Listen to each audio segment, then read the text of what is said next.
So tonight, we are really happy to have Dr. Jill Taylor Hollings as our guest speaker. Jill completed a master's degree at the University of Saskatchewan and her PhD at the University of Alberta. She was on the executive for the OAS Thunder Bay chapter for 13 years before serving on the main board of directors for the last few years. She is currently our president of the Ontario Archaeological Society. She is an adjunct professor and research associate in the Department of Anthropology at Lakehead University and in Thunder Bay. Since moving to Northwest Ontario in 2001, Jill has been working for the university in different capacities, including sessional lecturing and research projects, while occasionally taking on small cultural resource management projects for First Nations. Lakehead University archaeologists are playing an important role in a unique educational project led by Asiniskaw Īthiniwak, which is Rocky Cree communities in Northern Manitoba. The project supports language transmission and traditional knowledge to young people in Rocky Cree communities. So now, if everyone would please make sure you have your mute on and your cameras off, please. Also note that questions will be Jill will respond to questions at the end of the lecture. And so now it is my deep pleasure to have Jill present. Thank you. Well, thank you very much, Stacy. What a very nice introduction. And thank you, Andre. I'm really excited to be here with the Ottawa chapter. Having worked together with a bunch of you last year for the symposium planning, it's really nice to see you again, even if only on Zoom. That's terrific. So thank you very much. And so as the title has suggested here, I'm going to be talking about quite a different archaeological project. And although it's actually based in Manitoba, the work that we're doing is in Northwestern Ontario at the Department of Anthropology at Lakehead. So my Indigenous name is Asseboch, and my clan is Atik, and I live in Thunder Bay, just as another way of introducing myself. And just to discuss the Thunder Bay area where I reside. It's located in the traditional lands of Fort William First Nation, which is a signatory to the Robinson-Superior Treaty of 1850. Lakehead University acknowledges history that many nations hold in this area around our campuses, and it is committed to a very strong relationship with First Nations, Métis, and Inuit peoples based on the principles of respect, reciprocity, and collaboration in the spirit of reconciliation. And so with those very ideas in mind, I'd like to be talking about this project that we're currently working on. So the Asiniskaw Īthiniwak communities in Northern Manitoba and adjacent Saskatchewan are located near the Mississippi or Churchill River area. And so the Rocky Cree have a specific dialect of Cree language. It's the TH dialect. And so they are located in a fairly small area of Northern Manitoba. And so they were impacted quite negatively by Northern Manitoba hydro development, which started in the 1920s, actually, but sort of became even more deleterious in the 1960s with the Churchill River diversion. And so included in this negative sort of transformation of their landscapes, of course, you had the factors of the fur trade. They're quite close to the Hudson Bay, and also road building later on, natural resource development, and obviously the residential schools, which impacted all Indigenous peoples across Canada. and that led to major cultural and economic disruptions for the Rocky Cree.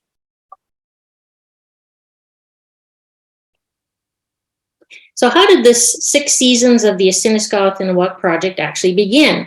Well, it's directly related to this hydroelectric development that was occurring in Northern Manitoba. In 1993, 2 elders from South Indian Lake Cree Nation found the remains of an Asiniskaw Īthiniwak woman, and she probably passed away around 350 years ago, so around the 1600s. So they and archaeologists worked together to recover her in a very respectful, culturally respectful way. And the elders basically explained this as the ancestor had revealed herself to the other elders and to the archaeologists in order to share information, to share her teachings. And so in 1999, Kevin Brownlee and Dr. Lee Sims from the Manitoba Museum worked on producing this book. It's called Kaisochi Kakaiwanau, or Our Mother from Long Ago. And so this book was written about this ancestor and also the possessions that she had with her in the burial. And so that was in 1999. And later on, an elder from the area, William Dumas, wrote a follow-up book, and that was called Peasum Finds Her Miskinow. And so he imagined this young woman as a 13-year-old girl called Peasum, who lived at Southern Indian Lake, so the same location where the ancestor had been found. And so he really wanted to work on this, building out the story of this person and how she lived a long time ago. And that was because he was an educator and he was wanting to share that information with young people in the community. And so this actually serves as book 1 of our project, which is hopefully going to be 6 books for the 6 seasons that the Rocky Cree utilize. And so slightly later, after this book was produced, the author, William Dumas, got together with a bunch of academics and applied for a SSHRC Partnership grant project. And they were successful in receiving $2.5 million for this study. And that is the 6 seasons of the Asiniskaw Īthiniwak project. And so the main goal is moving forward ongoing work of reclaiming the language, the histories and knowledge of this area. And it's being done in the context of the calls to action by the TRC. So in a very respectful, collaborative way. And so there's really 2 communities, Nitchwayasak Cree Nation and Opinapiwin Cree Nation, along with a group of academics. And so Dr. Mavis Reimer of the University of Winnipeg is the principal investigator. And then we have the archaeology team. And that is being led by Dr. Scott Hamilton at Lakehead University, which is rather cool, we thought, because they didn't go to the University of Winnipeg. They didn't go to the University of Manitoba archaeologists. They actually asked us to be involved. So that was quite nice. And so the main deliverables are going to be these picture books, plus teachers' guides and digital apps, and a whole bunch of other research stemming from this project. And one of the first things that we did in this project is actually revise the very first book and put out a new issue of that in 2020. And it basically had gone out of print and it needed to have some updating. So that's what we did. So in this story, Peasum learns about her new role as becoming a midwife, and it takes place in the spring. And so that sort of follows her on her path and learning journey in this area. And so here's William Dumas, who is the main storyteller in our project. He's an elder and he's a traditional storyteller. So very, very complex oral histories involved, certainly.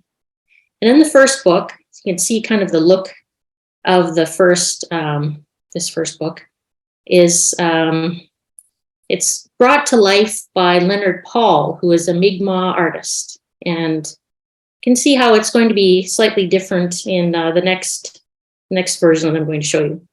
But clearly, it's in the boreal forest and using traditional technologies and basically trying to recreate that for the young people in the community to see this and learn about it, to reconstruct the pre-contact ways.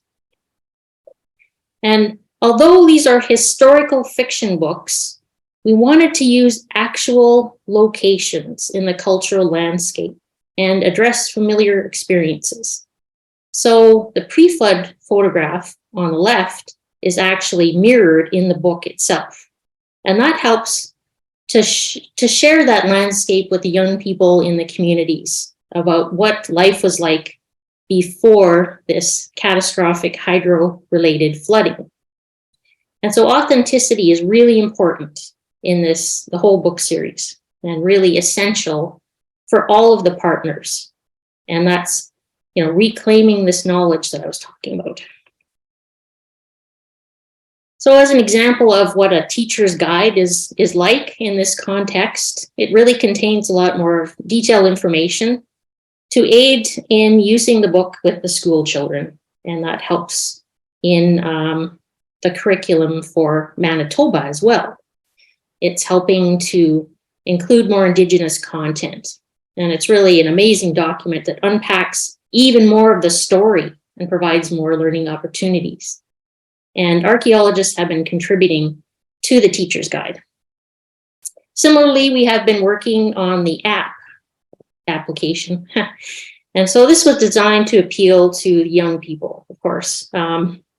Older people like myself like to actually hold the book and, like this here, and, turn the pages and that sort of thing, and find it very, comfortable to do that. But young people are like, we'd rather use a digital technology. And so that was developed to aid with that learning. And basically it can be used with the book or as an aside. And what's really cool is that there's an elder, Carol Prince, who narrates the story in the Rocky Cree language. So that, again, is a really useful tool in learning for the younger people. There's also a couple of really cool games that are included in each app, and it's free. So very good idea. And we have some great news. Just merely, not even a month ago, basically, we launched book 2. It was very exciting. We're very excited about this because it was a long time in developing. And it's basically the case of a culmination of several years of work. And we did have some interruptions with, of course, the COVID-19 pandemic, but we've managed to get this published.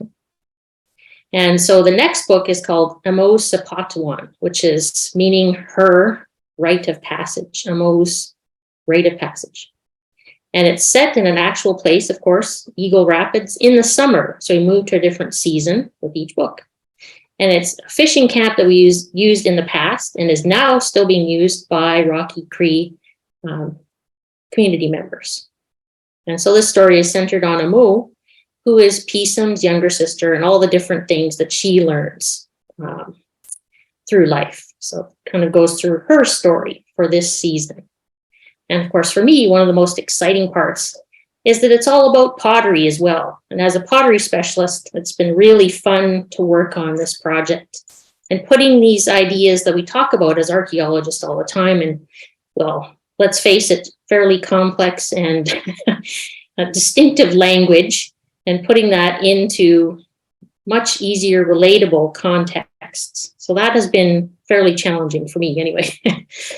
And so we had the big book launch. That was something, again, I had never participated in such a thing, and it was quite exciting. We had the Grand Chief, Garrison Settee of Northern Manitoba, who actually helped us launch the book. We were quite honored to have him there, as well as a bunch of Indigenous knowledge keepers and university administrators and so forth. So that was quite a nice event. So that was just in October, right before the OES symposium. was great timing for me. But essentially, it worked out that way.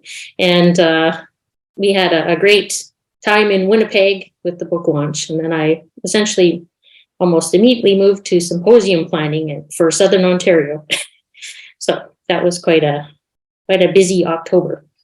And I just wanted to point out on the right on the left here, of course, there's the Grand Chief and the team members. William Dumas is in the center.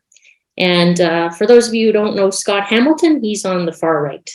He's the archaeology team leader. So how did we do this picture book? And this is very much a brief overview. Believe me, I had no idea how complicated it was going to be to produce children's historical books. I mean, I thought, well, okay, it was certainly, it will involve a lot of working together and working on details and so forth, but it really was a very complex operation for sure. And so William Dumas worked with other knowledge keepers and the story team to actually put into words his oral story. And then we worked on these spreads, such as this draft version here, to pick out archaeological aspects. So what do we need to explain here? So what is a clay pot? What is a clay pit? That sort of thing. And went through picking out these little sidebars that needed to be written. And so I worked on those with the other team members and to refine them. And also it had to be very short, which is something that I'm not always good at either, being very brief in terms of the description of these various things. And a whole bunch of research went into all of this, of course, for Northern Manitoba specifically. So I'm from Southern Manitoba originally, but I hadn't worked in Northern Manitoba before, so there was a lot for me to learn. And we worked with 3 different illustrators during this whole project. Scott worked on the maps that were required, quite a few of those. And then for the teacher's guide, the curriculum team really set those up, and I added some archaeological information, and the same with the app. So again, working with this big team of people. And so some of the key archaeological contributions were these sidebars. So the description of the clay pit here, and making fish spears, that sort of information for young people to learn about how this was done. And in addition, I worked with the Métis archaeologist and artist, Alexis Ironside, and she did all the small diagrams of material culture. And so that was, how to refine that and make sure we had the right example for Northern Manitoba. So that was also challenging in itself. One of the most problematic things that I had to address is, what did people wear back in 1665 in Northern Manitoba?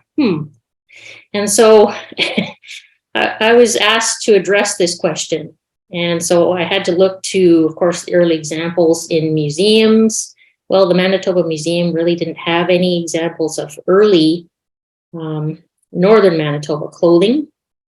And so then I went to HBC documents from people like James Isham, Alexander Henry, etc., looking at their work, and they had descriptions of people talking about the way they looked in Northern Manitoba, so that was really helpful.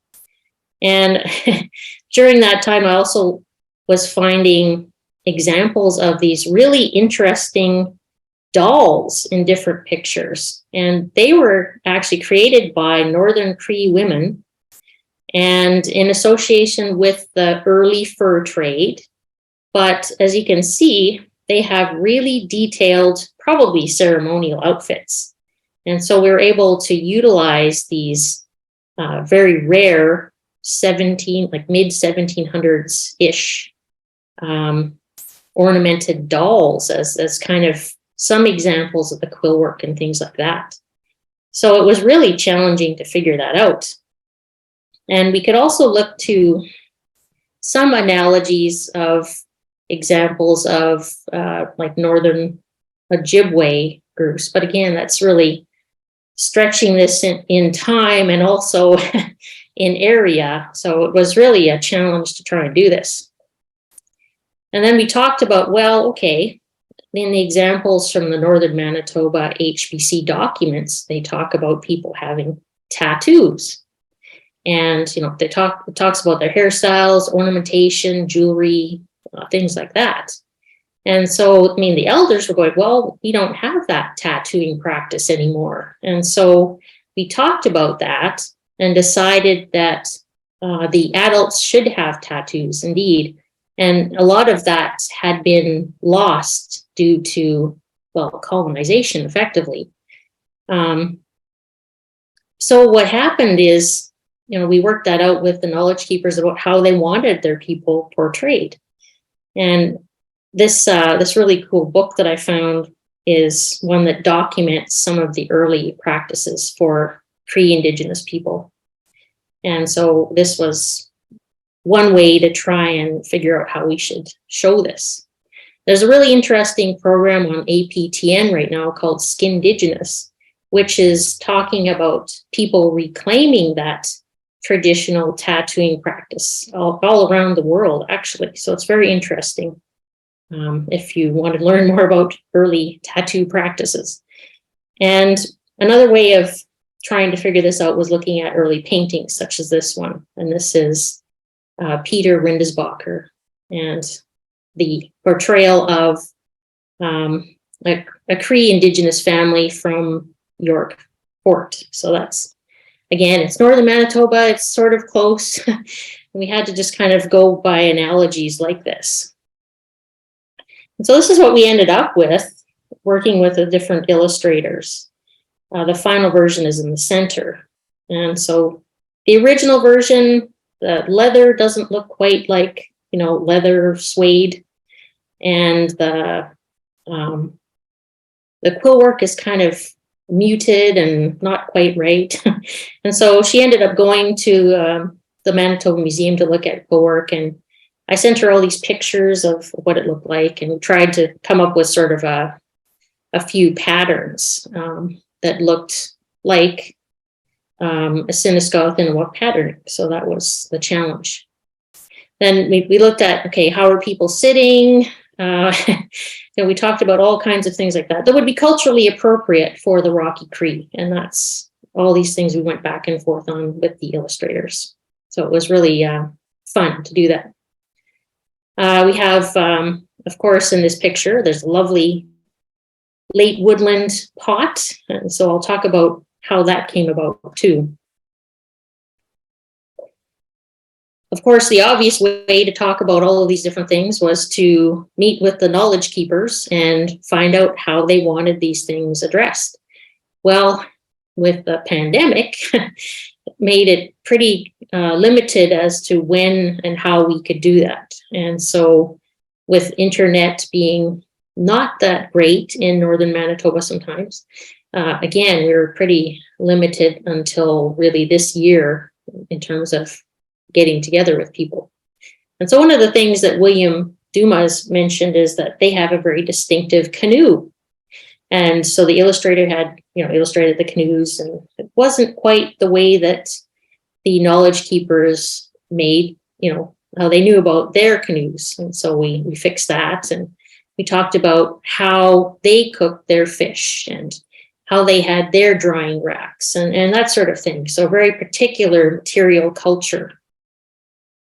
And another way that the archaeologists were able to participate in this particular project and help with that material culture informed information was going to the actual locations. So really, before I even started with this project, Kevin Brownlee and Scott Hamilton went to the Eagle Rapids location in the summertime in preparation for this book.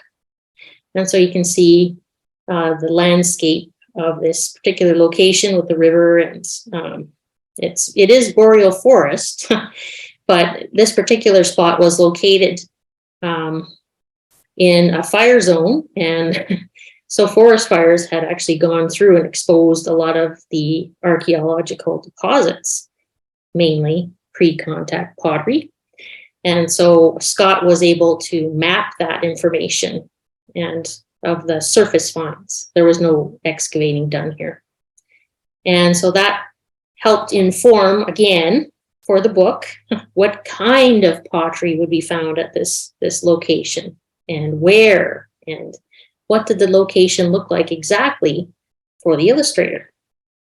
And so Scott, being the mapping guy that he is, he also brought his drone and took some fabulous footage of that, and sort of helped to indicate, what this location was specifically looking like after the fire, and again, how to extrapolate that information for the pre-flood area. And so, yes, a lot of work went into these maps. So thank you, Scott. And in terms of how the maps were illustrated in the book, we had our Métis artist, Alexis, do watercolors. And so that was completed as part of the project as well. And so, again, how to do that accurately and culturally appropriately and put the locations in the original language. So that was done as part of the book as well. So you can see here that the illustrator has interpreted Scott's maps and shown the location. And we have the correct kinds of canoes here, and the clothing looks good, and the housing is great. And this is all kind of work that was put together by the project members in order to have, a consistent and accurate portrayal of this area. So yes, how to get the pots being correct. So we have archaeological samples from that exact location, and we're able to kind of put together some information about what they look like exactly. Now, also at the Manitoba Museum, there's a huge collection. I'm talking hundreds of thousands of items, and these were all collected during some of the archaeological work in the 70s and 80s, resulting from the Churchill Diversion Project. So because of hydro damming, of course, there is erosion, and that exposed a whole bunch of new sites, including burials and also campsites. So there was some work done by the Manitoba government archaeologists, and they were able to collect a lot of these items. And so there's this huge collection at the Manitoba Museum. So working with Kevin Brownlee, we're able to look at a lot of those artifacts and actually borrow some of them at Lakehead for study. Now, the main late woodland type ware and type of pottery is called Winnipeg fabric impressed ware of the Selkirk composite culture. So we call it Selkirk as a short form, basically. And as so named by Richard McNeish back in the 50s. So one of the main experts is actually Dr. David Meyer. He's kind of like the expert in Selkirk pottery, really. I was lucky enough to study with him at the University of Saskatchewan, and then moving to Northwestern Ontario, became very interested in studying Selkirk pottery here. And now, as a consequence of this project, I'm working on Selkirk pottery in Northern Manitoba. And just as a brief overview, it dates to about 750 years ago until sometime during contact. We don't really know when people stopped making pottery there. Could be, a couple of hundred years, we're not sure. And again, when we can really have some good dialogues with the knowledge keepers, I'd like to try and find that out. So here are some examples as they were found at the Eagle Lake site. A few sherds. Now, Rocky Cree individuals refer to these as Askeek. So they actually have a particular specific name for pottery, which is very interesting. And so in their area, this is mainly what you'll see is this type of pottery. Usually 2 rows of punctates and a very interesting textile impressed surface finish. And so that's really important in the whole overview of book 2 is pottery production and usage and how it looks and that sort of thing. So it was really fun to be able to talk about that in this book. And just, again, just kind of a general overview, if you're not familiar with the Selkirk composite in central Canada, as you can see, it's really a huge cultural phenomenon. So even going as far as Quebec, all the way to parts of Alberta, really, it's a huge area where this kind of loosely affiliated group of pots and the people who made them, culturally similar in some ways. Again, we're really working this out still, I have to say, across this vast area. But really, the pots do have very distinctive similarities in this very, very large area. And almost everyone has a row of punctates and this textile impressed finish and some similar shapes across this huge area. So in the Asiniskaw Īthiniwak area, we have some regional variation that is represented in the Kame Hills, Sipawesq, and Clearwater Lake complexes. So they're actually, it's a little bit more refined in Northern Manitoba and Saskatchewan than in Northwestern Ontario. So there's really a lot of research to be done. And so one way of helping with that is at Lakehead University, we are studying those pottery examples. So Clarence Surrett and Chris McAvoy, who are our 2 technicians, have been taking fabulous photographs, 3D scans, and models of these pots that are on loan to us, and even printing some of them. And so those are going to be used for educational kits for Northern young people.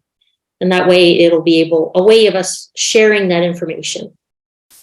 And of course, people can take these 3D printed items, and if they drop them on the floor, it really doesn't matter because we can just print another one. Whereas the original can then be in a safe place. So they have done a whole bunch of scanning, and actually Clarence has created a database on Sketchfab, and he's done all this work of loading these vessels. You can go in and have a look at them and spin them around and look at the different finishes and shapes and everything. It's fabulous. And that way, again, the community can also access this information, and the museum, the Manitoba Museum, can use this information. So it's great. Here's some of those models. Again, this is all Clarence's work. This is a lamp, which is a unique kind of pottery vessel that we find in the Rocky Cree area. I don't know of any other area that has this type of pottery vessel. It's almost like a plate, and that's what they're originally referred to back in the 70s. But we think that they're actually similar to Inuit kudliks or stone lamps, which are used even farther north. So probably the people in this area adapted that item and used clay to make theirs. So it's really a cool type of cultural material. And so we took this very nice scan that Clarence did of portions of a lamp, and we wanted to look at that textile impression, that fabric impression. And we wanted to try an experiment. And so this is where my interesting rabbit hole research, going down a rabbit hole, led to trying to replicate the textile impressions that are on the exterior of these pots from Northern Manitoba. And so I can, of course, pick up the lamp myself and look at it and take photos of it. But by creating this 3D scan that Clarence has done, it actually is nice because I can change it around and look at the different lighting and figure out the textile impressions quite easily. And so we started doing this as a way of replicating the textile impressions that are on the outside. Of course, they don't preserve, they're gone. We don't have examples in museums. It's, you know, that technology is not represented in the archaeological record. And so this is my way of trying to learn about how people made these bags. And as it turned out, as a coincidence, I started taking classes in what is called sprang. So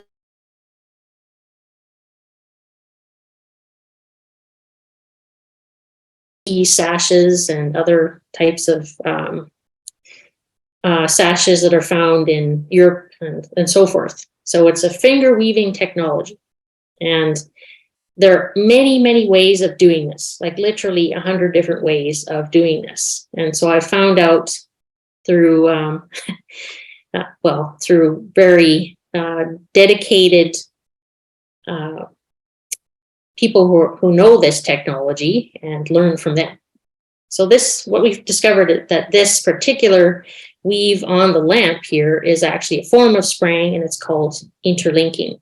And so you can kind of trace out the warps, which run, well, essentially up and down, and the wefts, which run side to side, if you will. And so you can form a fabric just by crossing the wefts in the sprang technology, the warps in the sprang technology. And so it was a way of learning how people in Northern Manitoba did this. That's called interlinking.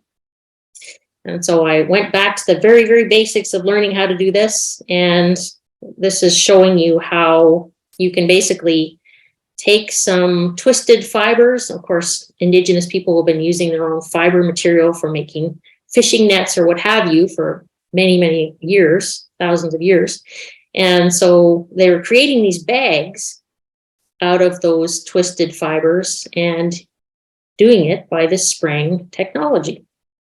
And so it's just essentially wrapping the warps, basically kind of just lifting the warps over each other and creating fabric. And it creates a really kind of a stretchy net.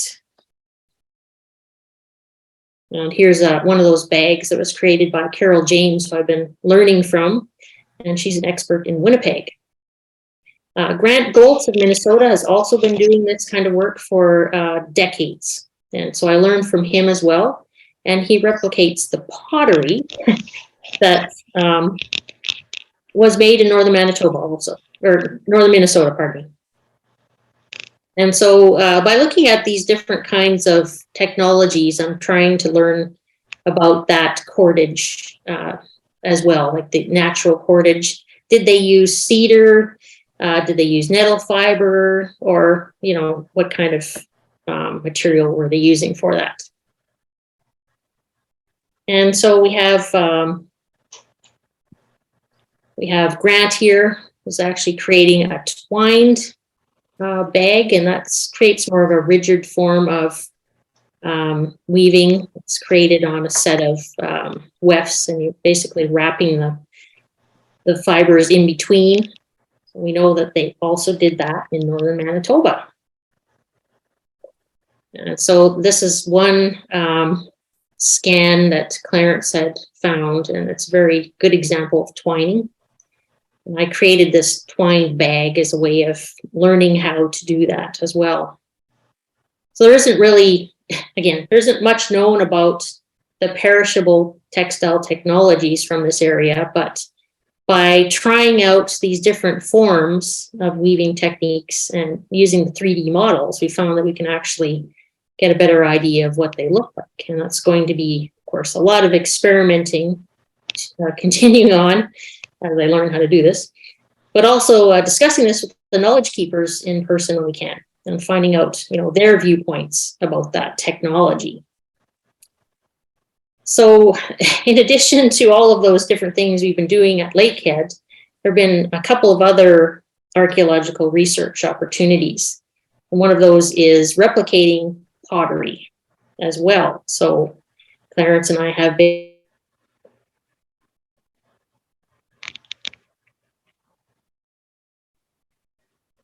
type of pots. And so learning how to fire them well. One of our grad students is working on a really great firing experiment project. So he was, essentially setting up these fires, and we were firing our pots. It worked out really well. And so we were able to do that.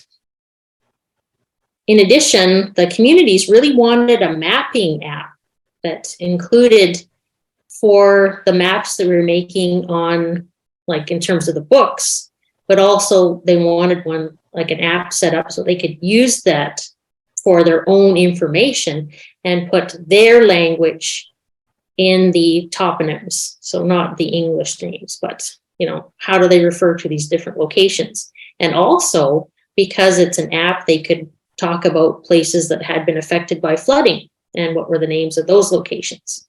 So that was a really nice outcome of this project as well.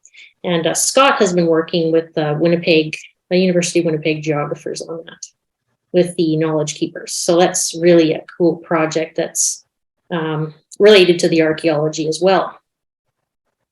And another example that we have is what Laura Goss, who is one of our students,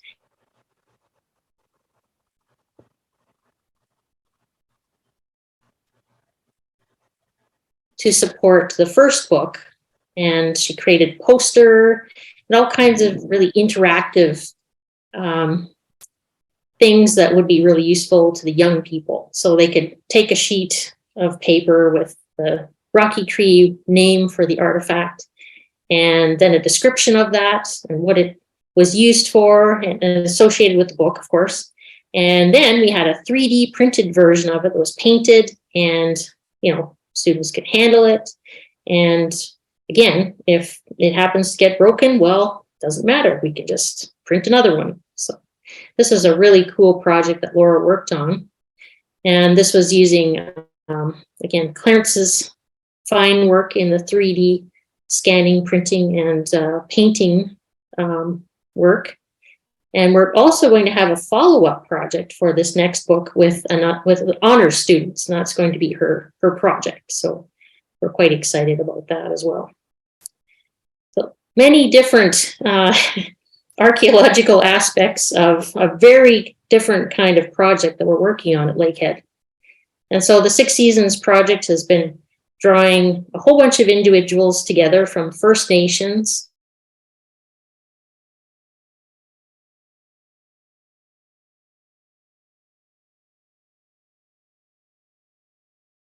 them with reclaiming their language and the histories in the Rocky Cree area.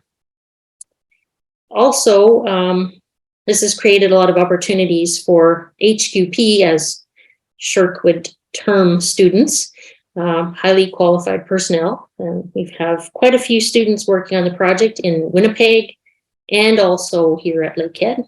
And this has helped LU archaeology to make a lot of contributions to this project, and that the archaeology is very useful, which is something, of course, we always want.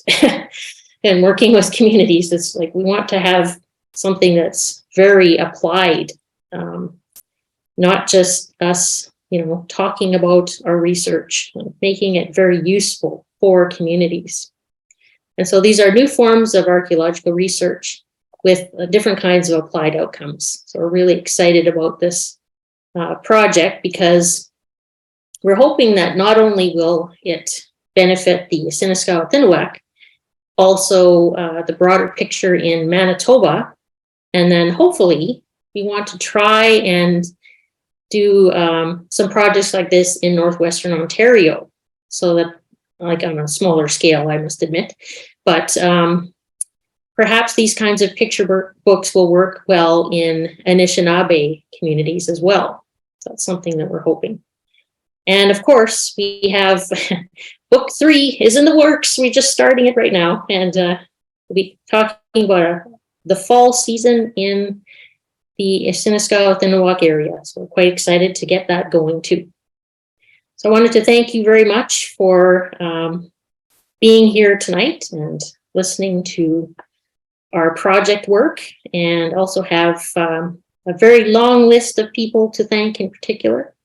To shirk for the funding for this partnership grant, William Dumas and Knowledge Keepers from different communities, Dr. Mavis Reimer and Melanie Braith was her assistant. Of course, all my Lakehead colleagues and students, Kevin Brownlee, who has been a great friend and has helped us with all kinds of things, Grant Goltz and Carol James, who are the textile historians, and then, of course, last but not least, the Ottawa chapter of the OS for this kind invitation to present.